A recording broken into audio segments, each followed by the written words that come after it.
Salve, camaradas do Crítica Jurídica, tudo bem com vocês? Comigo tudo certo e hoje eu tô aí com o nosso querido camarada Vi. Salve galera, pau na máquina e vamos pra cima! E hoje no canal vamos estar trazendo para vocês novamente um pouco sobre a China. A gente que acha de extrema importância trazer aqui no canal esse assunto sempre que possível, né?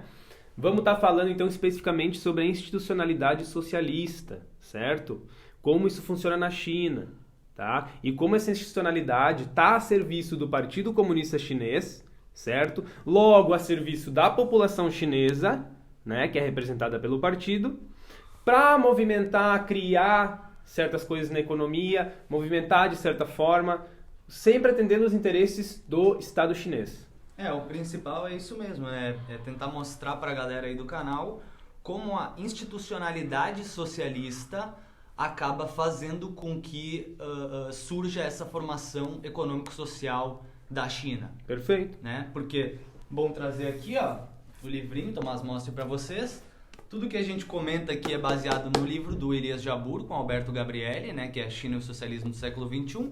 A gente acha que é um dos livros mais completos para pensar e entender a China de hoje em dia. Perfeito. E os argumentos que a gente vai trazer aqui são principalmente tirados do livro do Elias, né? Perfeito. Principalmente, pessoal, a gente vai estar falando então da Sasaki, né, que é uma das criações mais importantes aí nesse período de boom da China, né, nesses últimos 40 anos. Uma das mudanças mais importantes foi a criação da Sasaki, certo? Ela que teve a criação ali em 2003, depois do plano de fusões e falências, que teve ali entre 98 e 2000, certo? E ela veio para substituir 9 ministérios que faziam o gerenciamento dos grandes conglomerados empresariais estatais, que são os carros-chefes da economia chinesa. E ela certo? veio na presidência daquele Hu Jintao, né? Se não me engano, porque veio em 2003. E foi junto com 2002 aquelas a ondas 2012. de inovações institucionais que foram acontecendo Isso desde aí. a década de 90. Isso né? aí, perfeito. As reformas. Passou por Encom, passou pelas TVEs, né? Como a gente já trouxe aqui no canal também, quando fizemos o vídeo sobre o livro do Elias, né? E a Sasaki em si, eu acho que ela é a peça central para a institucionalidade socialista chinesa. Claro, claro, de fato. Ela é, inclusive, quem permite com que a China utilize o mercado como ferramenta, entendeu? Para o seu interesse, de fato, estatal. E não como é feito aqui nos países capitalistas, né? Onde o mercado é utilizado como fim dele mesmo. Isso né? mesmo. A Sasaki, eu acho que é ela que dá esse direcionamento, né? Essa direção para os ativos públicos, né? Para os Perfeito. ativos estatais, e acaba coordenando toda a economia chinesa de uma forma que ela seja muito mais produtiva e que ela entregue muito mais realizações. Perfeito, né? perfeito. A Sasaki é responsável por essa parte dos projetos desenvolvimentistas, né? O Elias traz um livro dessa forma. O que acontece, pessoal? O foco da Sasaki é gerir os ativos dos conglomerados empresariais estatais, né? A parte do Estado, né? Focando no quê? Na contratação de gerentes para essas empresas que passam por processos rigorosos de contratação, né? Para que os interesses desses gerentes não estejam somente na lucratividade, né? Como é feito nos países capitalistas, mas sim em consonância, né? Em consonância com os interesses do partido e do povo chinês, entende? E da mesma forma atuam as empresas.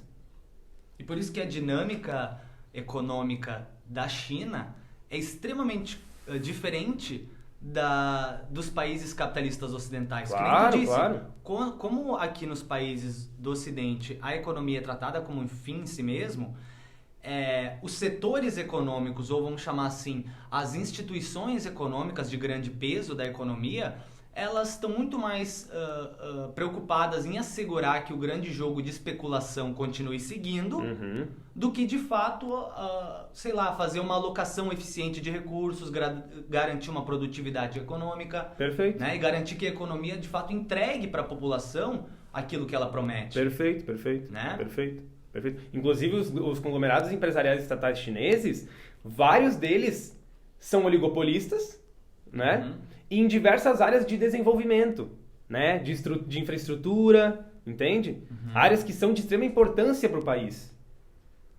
O que eu vi do livro dele é que a Sasaki se concentra em dar o direcionamento para as grandíssimas empresas da economia nacional. Com certeza. Né? Então ela, por exemplo, que segura a maioria dos ativos públicos de grande monta, né? E aqueles capitais de uso intensivo. Ou seja, capitais que tem uma complexidade muito grande para a gente desenvolver, para a gente realizar. É nesses capitais que a Sasaki vai acabar atuando. Sim. Sabe? Ou seja, capitais mais intensivos, mais complexos, né?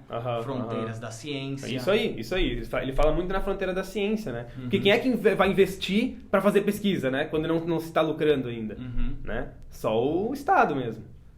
Né? E isso também permite, pessoal, uma ferramenta muito legal, o Elias traz um livro também, permite o Estado ter muito mais formas de intervir economicamente, né? Além das políticas fiscais e monetárias. Né? Eu acho que a participação do setor estatal na economia chinesa é o maior do mundo hoje em dia. Claro, né? De fato. E o nível que tanto o Partido Comunista Chinês como o Estado tem de participar e de ter uma política ativa na economia sim, não tem um exemplo igual. Claro. De demonstração de força estatal dentro da sua própria economia. Sim, né? de fato. Pelo menos eu não vejo. Sim. E isso se dá muito por conta da Sasaki, da criação dela. Né? E, como disse no início do vídeo, da institucionalidade socialista. Perfeito. Né? Que daí cria arranjos institucionais que são pensados para desenvolver as forças produtivas da sociedade, para que a gente assegure o máximo de realização lá na ponta da lança para aqueles que mais precisam. Perfeito. Né? Ou seja, usar da economia e de princípios da mais-valia para que isso atenda, de certa forma, em última análise, o cidadão comum. Claro. Isso a gente vê na prática, né, pessoal? Não é à toa que a China teve uma melhora na condição de vida da sua população gigantesca. Né? Isso tudo é resultado, novamente, da economia planificada, né? Planejada, certo? No livro, inclusive, o Elias traz que a China se apega muito... eu não vou lembrar certinho como ele traz, mas é aquele negócio de passo a passo, sabe? De caminhar sentindo as pedras, atravessar o rio sentindo as pedras, entende? Tudo com testes, pessoal. Eles testam muitas vezes antes de implementar alguma coisa, entendeu? Eles têm que saber que vai dar certo pro seu povo, entende? Não é aqui no Brasil eles apresentam um negócio, um estudo fake, né? Aqui a privatização vai dar dinheiro, vamos privatizar, bum, vendeu. Não, pessoal, pera lá, a gente tá fazendo isso pro bem da população, vamos fazer pesquisa. E o foda que eu acho também é que aqueles funcionários que estão dentro da Sasaki são os que devem passar assim, o dia inteiro só pensando em projetar forças produtivas da economia. Claro. Porque eles ficam o dia inteiro deles pensando, eu acho, em projetamento. Sim. Tá ligado? Sim. O foco deles é que, na verdade, o foco deles, pelo que eu percebo, né? Se dá muito mais agora no concentramento dos ativos mesmo. Sim, mais um papel estratégico, né? Estratégico. De coordenação. Claro, isso aí. Sim, eu também acho isso. Mas o que eu penso é que também tem que entender que a Sasaki tem o seu papel extremamente importante, aqueles que estão dentro, os funcionários da Sasaki, tem o seu papel extremamente importante na própria economia do projetamento. Claro. Ou seja, no desenvolvimento de projetar essas Claro. forças O Elias, inclusive, chama a Sasaki de manager do socialismo. Né? Sim, verdade. Seria o maior gestor do socialismo chinês, porque quem puxa o socialismo chinês são os conglomerados empresariais estatais, geridos pela Sasaki. Entende? E só mostra, né, como, por exemplo, por mais que a gente tenha alguns países capitalistas aqui do Ocidente que tem um estado de bem-estar social bem desenvolvido, né, nenhum deles chega ao grau que o socialismo consegue chegar na entrega de arranjos institucionais. Sim. Não chega mesmo. Passa longe, né? Sabe? Passa longe. Claro. Entendeu? E o exemplo claro pra mim é essa forma da Sasaki. Né, que seguram conglomerados empresariais gigantescos. Sim. São muitas empresas. Sabe? Empresas de uso de capital intensivo, que demandam um investimento muito pesado. Né? E aí a Sasaki trabalha nessa centralidade, saca? Sim. E aí, por exemplo, além de segurar esses ativos, ela também trabalha em coordenação com os bancos de desenvolvimento. Isso é muito importante, também é trazido no livro do Elias. Para que o financiamento chegue daí, né, para os conglomerados, para as empresas, saca? E outra coisa que eu também vi no livro, que as empresas médias e pequenas são a vasta maioria das empresas na China. Todas elas são empresas pequenas, microempresas, né? E aí elas são a maioria, tá certo? Ou seja, propriedade privada, né? E a grande maioria, ou pelo menos o grosso da porção das empresas estatais, das empresas grandes, quer dizer, são todas estatais. Claro, as empresas estratégicas grandes são estatais. São estatais, né? As empresas que aqui no Ocidente teriam um poder político, né, de forma privada, lá são estatais, tem que ser, né? Porque elas estão a serviço do país, entendeu? Elas são fundamentais para o país. Não dá pra botar uma pessoa privada lá como dono e depois ele define o valor do serviço, entendeu? Da forma como ele quer. E por isso que a propriedade privada lá, ela é completamente diferente da daqui, né? Porque lá é uma propriedade privada, principalmente dessas ligadas ao comércio, né?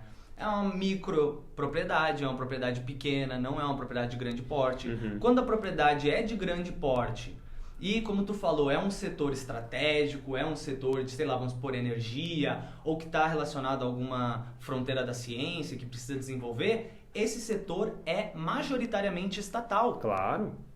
Né? Claro, e com razão.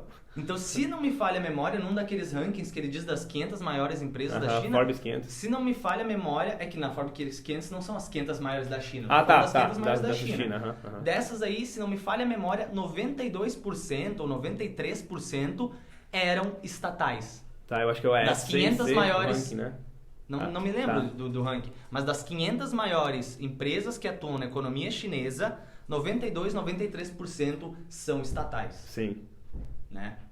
E aí eu também fiquei pensando, cara, para te ver o tamanho de ativo estatal que eles têm na economia deles, o nível de coordenação que eles possuem para entregar todos esses ativos estatais, né, na ponta da lança, saca? Sim. E que só demonstra como a institucionalidade socialista consegue criar esse tipo de... Cara, é quase bizarro, entendeu? Esse tipo de monstruosidade econômico-social. Sim. Saca? Porque é coisa que a gente não vê em lugar nenhum, não vê outro lugar do mundo. E quando tu visita outros períodos históricos, tu consultar literatura sobre a história econômica de outros países, estados-nações, tu não vai achar nada nem perto das realizações que o Estado chinês vem conquistando hoje em dia. Com certeza. Nem perto, né? Com certeza. Então só demonstra a superioridade dos arranjos institucionais que o socialismo consegue criar. Sim. Né? Sim. Eu acho que cada vez é isso que se torna mais. Né? Assim como a gente trouxe, por exemplo, a forma como a China reagiu na Covid, nas políticas públicas. Sabe? Quem faz isso, cara? Sim, a diferença é muito grande, né? É muito grande. E num país com tanta gente, onde é tão difícil de ter um controle da sociedade, e eles têm tanta união, o povo se sente tão representado pelo partido. Sim, né? Sim, de fato. Então acho que isso é o mais incrível, assim. Não sei se tu queria trazer mais alguma coisa, já tá ficando meio louco. Cara, só pra quem também fala aí que as empresas daí estatais não lucram, né? Não caiam nessa, pessoal. Porque a Sazaki também é responsável por aumentar os lucros dessas empresas estatais. Certo? Falamos da Forbes 500, né? A Sazaki foi uma das grandes responsáveis pela inclusão dessas empresas chinesas, que já são até mais que os Estados Unidos. Não sei que ano agora que passou, mas já passaram os Estados Unidos, né? No número de empresas na lista, foi a Sazaki. Certo? Então é de extrema importância essa comissão na China. Mais alguma coisa? E a Comissão de Supervisão e Administração de Ativos do Estado. Isso aí, vamos né? falar. Assim que Sazaki é a sigla em inglês. Assim é que ela é chamada, né? Comissão de Supervisão e Administração de Ativos do Estado. Isso em português. Então é uma das principais instituições, assim, eu acho que é talvez a instituição mais central da economia chinesa hoje em dia, né? De fato. E importante que o Elias também traz, eu não sei se a gente trouxe quando a gente comentou no outro vídeo falando sobre o livro dele, se a gente comentou o aspecto de ele considerar que a China está inaugurando uma nova formação econômico-social. Tu lembra se a gente trouxe isso naquele vídeo? Só talvez por cima. Mas isso é uma coisa que eu também acho muito atraente que ele conta nesse livro aqui. Que é falando sobre como a China, a gente não tem, sei lá, a teoria não dá conta de responder as questões que a China traz pra gente. Sim. Ele joga essa carta de mostrar, olha, a China pode ser uma nova formação econômico-social. Sim, sim. Né? Ele usa do Ignácio Rangel, e isso eu achei muito bacana. Sim. Né, no livro dele. Sim. Claro, com certeza. E porque muitas pessoas também ainda dizem que a China é um capitalismo, né, de Estado, entende? Ficam naquelas, teoria. Exato, e que lá o pessoal passa fome, e que é muito ruim, é muito rudimentar e tal. Sim. Saca? Então tem muita coisa ainda para desmistificar sobre a China. Outro ponto também, já que tu falou sobre eles serem uma nova formação econômico-social, interessante essa participação da Sasaki na economia e a forma como possibilita o manejo do mercado, né? Isso nos mostra o quanto não é uma sociedade capitalista. O quanto é o socialismo que rege em primeira esfera a formação chinesa, entendeu? Porque não é a propriedade privada ou a burguesia nacional que vai pautar o desenvolvimento da formação econômico-social chinesa. Perfeito, né? Perfeito. O Estado, na China, está sob poder do Partido Comunista Chinês, que é quem representa a sociedade. Diferente daqui, dos Estados Unidos, onde o Estado está como ferramenta de uma pequena burguesia. Certo? Uma classe ali, 1% da população, 000, que tem força sobre o Estado. E utiliza ele para oprimir o restante da sociedade. Né? Mas acho que o que fica era isso, né? Eu acho que já tá... deu 16 minutinhos, já tá ficando bom. Show. Conversinha rápida aí, pessoal. Só para falar mais um pouco sobre a China, né? Sobre a institucionalidade socialista. E acho que seria isso. É sempre importante a gente trazer um pouco mais sobre a China. A gente sabe que a galera, às vezes, tem muito preconceito com os chineses. E também é bom a gente trazer porque desmistifica boa parte dessas coisas e também traz um conhecimento mais específico pra galera. Perfeito. Né? Perfeito. Então já tá ficando aí com 17 minutos. A gente espera que vocês tenham gostado do vídeo. O Tomás mandou um abraço. Tamo junto, pessoal. Grande abraço. Se cuidem e um ótimo fim de semana. Um beijo, um abraço a todos. Valeu!